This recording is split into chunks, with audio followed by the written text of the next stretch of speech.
Most people think this video is about food. It's not.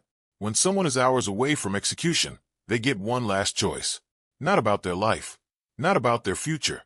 Just what they want to eat. And that choice is more honest than anything they've ever said. One man asked for something so simple it felt innocent. Another chose a meal so exact, it felt like control. And one didn't eat at all. That's where this stops being normal. Because the last meal is not about food. It shows who someone really is, when there's nothing left to hide. At first, this looks simple. A last meal. A final request. Something small before everything ends. But it only looks small from the outside. When you step into that moment, it's different. By this point, everything is gone. Their future is gone. Their choices are gone. Their power is gone. There is nothing left to control. Except this. One decision. And when a person only has one decision left, you don't get fake behavior. You don't get a performance. You get the version of them they couldn't hide anymore. No plan. No image. No reason to pretend. Just instinct. And instinct doesn't lie. It goes straight to what matters most to that person. That's why this moment feels uncomfortable. Because this is not about hunger. It's about identity. It shows what someone reaches for when nothing else matters anymore. When you start looking at these meals together, something shifts. At first, it feels like random choices. Different people. Different tastes. But the longer you look, the harder it becomes to ignore the pattern. You stop asking what they ate. You start asking why. Because the choices begin to repeat. Some people choose comfort. Something warm. Something familiar. Food that reminds them of home. Almost like they are trying to go backwards, not forward. Back to a time before everything went wrong. Others do the opposite. They focus on control. Every detail matters. What they eat. How much. How it's made. Not because they are hungry, but because it's the last thing they can control. And then there are the strange ones. The choices that don't fit either side. The ones that feel like a message. Something deeper. Something you don't fully understand, but you feel. At that point, it stops being about food. It becomes a reflection. So think about this. If this was your last choice, what would you pick? Number 10. In 1997, Timothy McVeigh sat down for his last meal. He didn't ask for steak. He didn't ask for anything fancy. He asked for 2 pints of mint chocolate chip ice cream. That's it. No drink. No sides. Just ice cream. On the surface, it feels normal. Too normal. Like something a child would choose on a regular day. Not someone facing the end of their life. That's what makes it stand out. Some people say it was comfort. A simple taste. Something familiar. Others say it was control. A very specific choice in a moment where nothing else could be controlled.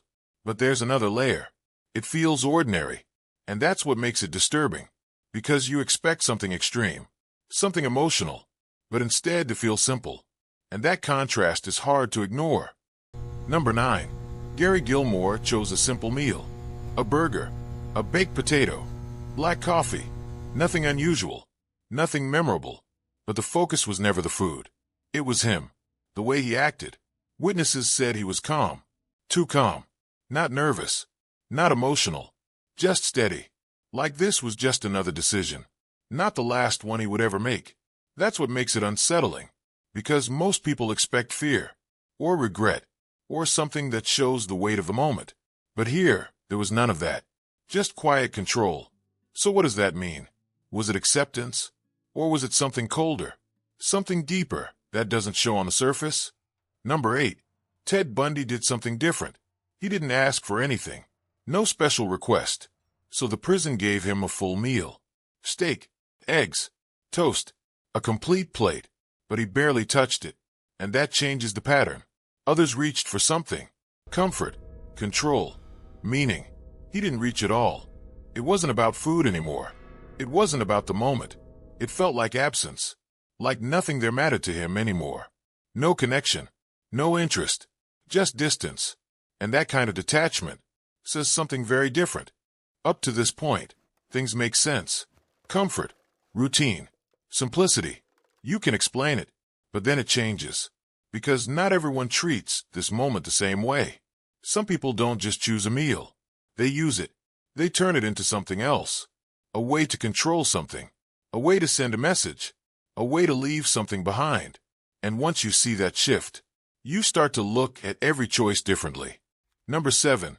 Terry Nichols chose a full meal. Everything was planned. Nothing random. Every item had a place. Every choice felt deliberate. This wasn't about eating.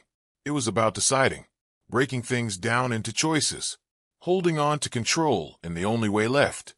And when every detail matters like that, it stops being simple. It becomes a statement. Number 6. Aileen Wuornos chose one thing.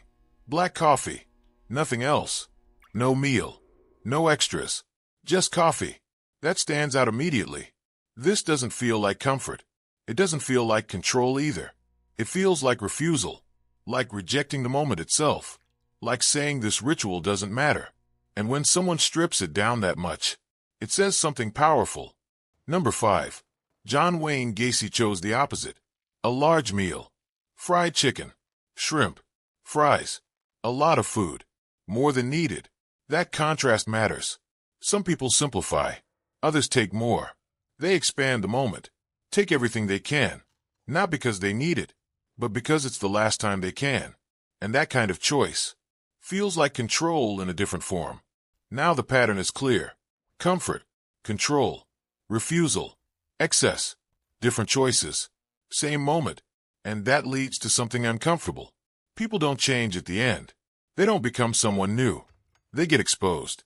Everything else is stripped away, and what's left is who they really are. Number 3. Victor Feger chose one olive. Just one. Not a meal. Not a plate. One single olive. That already feels different. But it gets stranger. He asked that the pit be left inside. After he ate it, he said he hoped it would grow into a tree. A symbol of peace. Now compare that to everything before. Comfort. Control. Excess. This doesn't match any of them. This feels quiet. Intentional. Almost like he was trying to leave something behind. Not food. Not control. But meaning. And that's what makes it stand out. Because in a moment where nothing lasts, he tried to create something that would. Number 2. Lawrence Brewer made one of the largest last meal requests ever recorded. Steaks. A burger. Pizza. Barbecue. Desserts. Drinks. Almost everything you could imagine. It wasn't a meal. It was everything at once. At first, it looks like excess. Like someone taking as much as they can. One last time. But then something changed. When the food arrived, he didn't eat it. Not one bite. That flips the entire meaning.